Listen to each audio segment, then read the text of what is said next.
Well, I think I've said it from the morning, completely overwhelmed and at the same time humbled because this is not a small responsibility. It's not something which one can take in one stride as easily as anything.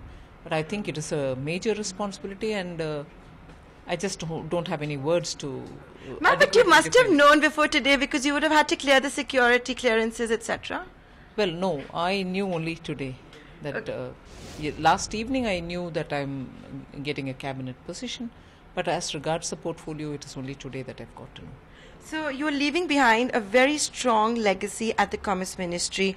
You've been instrumental at the WTO, at carrying on India's relations with commerce with so many countries and with FDI liberalization. Just look back at the last 3 years. What do you think of it? Well, there were several challenges. I think the commerce and industry, both the departments had very good officials. We had worked at various different levels. And that is why even trying times when export sector very clearly spoke to us and wanted support, we did bring in one tranche of support in 15.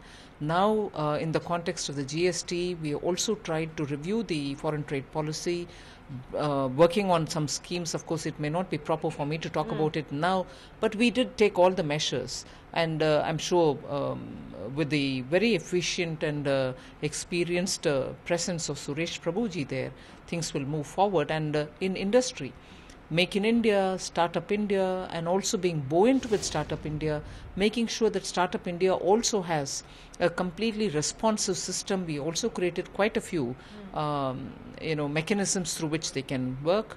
The boards have been doing very well. Spices export, marine products export have all been doing well. So I'm happy where I'm leaving the Commerce and Industry Ministry. And ma'am, you'll still get to champion Make in India at the Defence Ministry. There is a strategic partnership policy that Mr. Jaitley put in place. Do you have big plans for that? I know it's early days to ask you all this. It is early days, and if Jaitley ji has taken a lot of decisions, it will be my business now to execute them. So I think he's done most of the work, and it's for me to just make sure that all of them get grounded. And ma'am, you're also going to enter Defence Ministry at a time where we are seeing a lot of sensitivities with our neighbours, be it Pakistan, be it with China. So it's going to be tough. Well, obviously, defence is a very sensitive and very challenging ministry. But I'm sure with the support of the Prime Minister, with the support of all my senior colleagues, Arunji, Sushma Swarajji, Nitin Gadkari, Rajnath Singh, all of them, I hope to draw all their blessings and their support, and I'll commit my full time.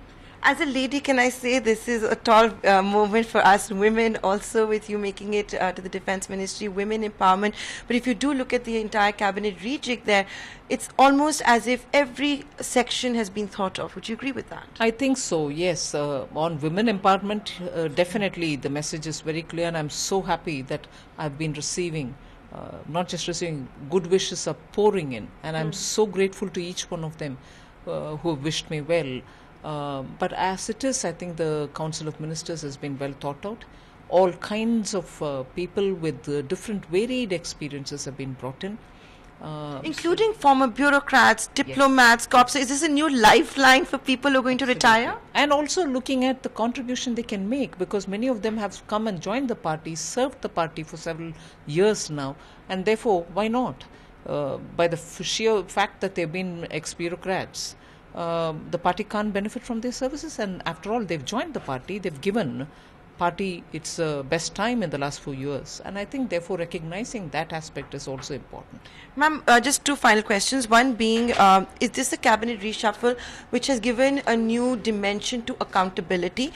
Unprecedented move at some of the non-performers, if I can call them that, were asked to tender in their resignations. Would you agree that's a strong message that has gone out to the Council of Ministers and the public at large? Well, I think I wouldn't comment on the resignations because all of them have given their best to the service of the government. But if there are roles that the party wants them to play, maybe they are asked to. I wouldn't be very well informed on those matters. But I think everybody has done their best in the last 3 years. My final question, do you have anything to say to the opposition, which has wasted no time to say these are all cosmetic changes?